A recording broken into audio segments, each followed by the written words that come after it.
5 days of delicious discussions about direct democracy.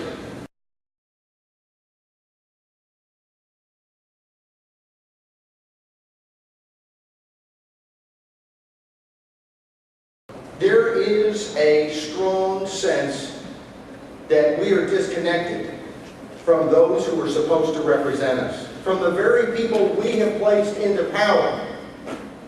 It seems so often that representative government has become a euphemism for unrepresentative government. I think there is no conflict, as is sometimes argued. There's this conflict between representative government and direct democracy. But I disagree, because it seems to me that if you believe in representation, you cannot oppose people representing themselves.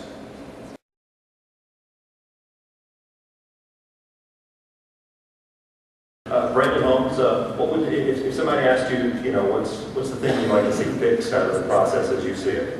One reform that the Citizens in Charge Foundation pushes quite a bit, and that I personally think is probably the best one, is protecting the will of the signer, what we like to call it.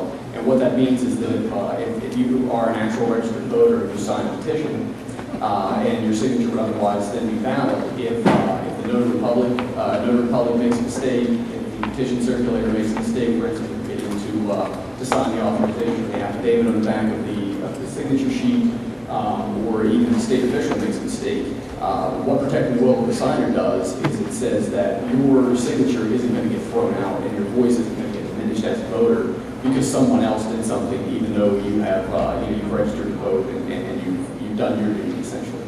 I think that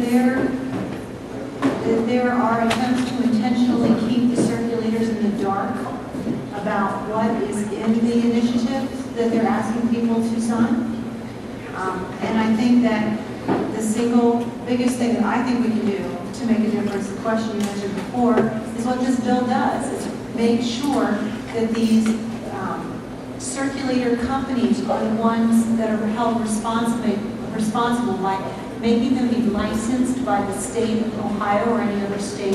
And then as part of that license, the ability to lose their license. There are so many problems that it's not just the number of signatures in one particular state. I'm a proponent of massive reform of our ballot access laws to both decrease the number of signatures required, make it easier for people to be able to put choices directly to the American people, and to facilitate that kind of process by raising the ability for people to not have to be reliant on corporate interests to be able to ask questions of their fellow citizens.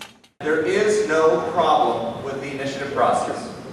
There's no problem whatsoever. You have people freely signing petitions, you have people freely signing and voting for initiatives they agree with. When people that are on panels like these say, well, but the voters voted wrong, that's reversing things, because it is the voters that are sovereign.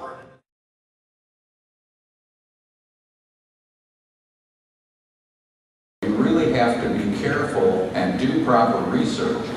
You can write an initiative that you think is going to do just exactly what you want, and you put in 1 or 2 words that are on the wrong side that will allow your opposition to paint you in a certain box, and you've lost the election right there.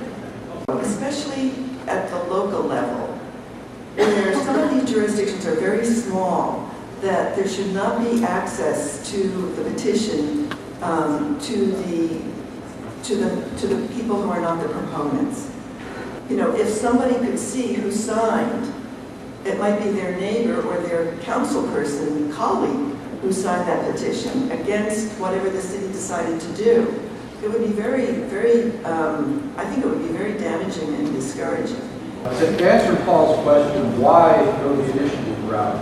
I don't want to call initiatives the path of last resort, but in general, you do it because you can't accomplish it through any other means. And at the state level, that's through the legislature usually.